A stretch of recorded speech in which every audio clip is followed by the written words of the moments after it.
Janasena party అధ్యక్షులు శ్రీ పవన్ కళ్యాణ్ గారికి, అదేవిధంగా జనసేన పార్టీ ప్రధాన కార్యదర్శి అయిన శ్రీ నాగబాబు గారికి నేను మనస్ఫూర్తిగా ధన్యవాదాలు తెలియజేసుకుంటున్నాను. నేను కూడా భీమి నియోజకవర్గంలో ఒక ఇన్ఛార్జిగా ఉన్నాను. సీటు ఆశించాను.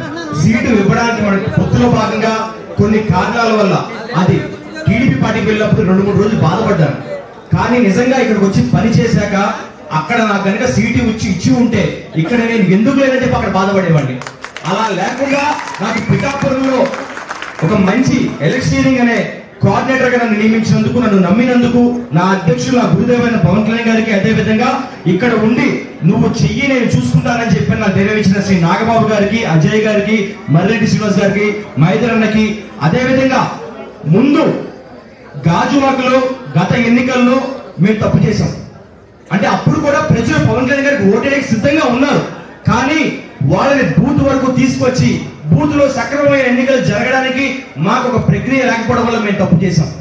దాన్ని నేను అర్థం చేసుకుని దాదాపు 50 మంది బూత్ ఏజెంట్లతో మాట్లాడి గాజువాకలో ఆ తప్పుని సరి చేసుకుని ఇక్కడ ఏ విధంగా మనం ఉండాలి, ఓటు వేయడానికి వచ్చే ఓటర్ని స్వచ్ఛందంగా మనసులో ఉన్న గుర్తుకి ఓటేసే విధంగా మనం ఎలాంటి వాతావరణం క్రియేట్ చేయాలని చెప్పి దాన్ని స్టడీ చేసి మీ అందరికీ నేను చెప్పడం జరిగింది.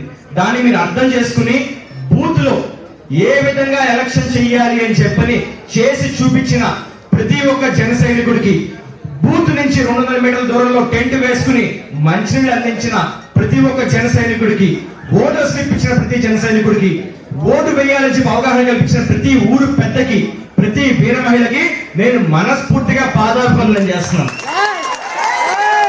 ఓటర్లు ఎప్పుడూ ఉన్నారు జనసేన పార్టీకి వేయడానికి, కానీ ఓటు వేయించే ప్రక్రియ అనేది ఈ రోజు మనం అర్థం చేసుకున్నాం. పవన్ కళ్యాణ్ గారు ఎప్పుడు చెప్తారు, ఎక్కడ నెగ్గాలో కాదు ఎక్కడ తగ్గాలో తెలుసుకోవాలని. కానీ మీ అందరికీ తెలియని ఒక విషయం ఉంది, ఎక్కడ తగ్గాలో మాత్రమే కాదండి, ఎక్కడ తొక్కాలో కూడా తెలిసినవాడు పవన్ కళ్యాణ్ గారు.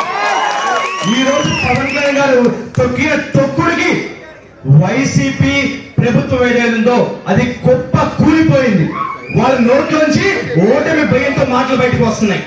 నిజంగా ఎర్ర తుండు చూపించి మొత్తం పిఠాపురాన్ని ఎరుపెక్కించి వైసీపీకి పిచ్చెక్కించిన ప్రతి ఒక్క జన సైనికుడికి, వేరే మహిళకి, ఆఖరికి వయసుతో సంబంధం లేకుండా చిన్న పిల్లవాడి నుంచి పెద్దవాడి వరకు కూడా. ఎందుకంటే మనం ఎక్కడ కూడా రూల్స్ అతిక్రమించలేదండి. పార్టీ కండువా గాని, పార్టీ సింబల్ గాని, పార్టీ అధ్యక్షుడి పేరు గాని, లేదు పార్టీకి సంబంధించిన సింబల్ గాని చూపిస్తే అప్పుడు తప్పు. కానీ ఎర్రతుండ అనేది నాగబాబు గారు చెప్పినట్టు ఒక శ్రామికుడికి చిహ్నం, ఒక సామాన్యుడికి చిహ్నం. చెమట పడితే ఆ చెమట సేద్యం అనేది ఎర్రతుండు పీల్చుకుంటుంది. పవన్ కళ్యాణ్ గారు ఏ విధంగా అయితే మీ బాధల్ని పీల్చుకుంటున్నారో ఆ ఎర్రతుండు కూడా ఆ విధంగానే మీ చెమటని పీల్చుకుంటుంది. కాబట్టి రేపు ఒకటే చెప్తున్నాను, మీరందరూ మీ పవన్ కళ్యాణ్ గారి కోసం చెమట చిందించారు. రేపు మీకోసం పవన్ కళ్యాణ్ గారు రక్తం చిందించడానికి కూడా వెనకాలని చేస్తున్నారు. కాబట్టి ఈ అవకాశం నాకు ఇచ్చినందుకు, ఇంత అద్భుతమైన సమయాన్ని మాకు ఇచ్చినందుకు, మీకు ఈ రోజు భోజనం దొరకక కాదండి, కానీ మా బాధ్యత. నాగబాబు గారు ఒకటే చెప్పారు, ఎలక్షన్ అయిపోయిన వెంటనే వెళ్ళిపోవడం కాదు, మనం ఉండాలి. ఉండి అధ్యక్షులు పవన్ కళ్యాణ్ గారు సూచించిన విధంగా మన కోసం బూత్ లో కష్టపడిన ప్రతి ఒక్కరికి ఆ రోజు మనం భోజనం అందించామో లేదో పక్కన పెడితే ఈ రోజు నేను అందించాలి అని చెప్పని స్వయంగా ఆయనే తయారు చేపించి పవన్ కళ్యాణ్ గారి తరఫున భోజనం తీసుకొచ్చారు.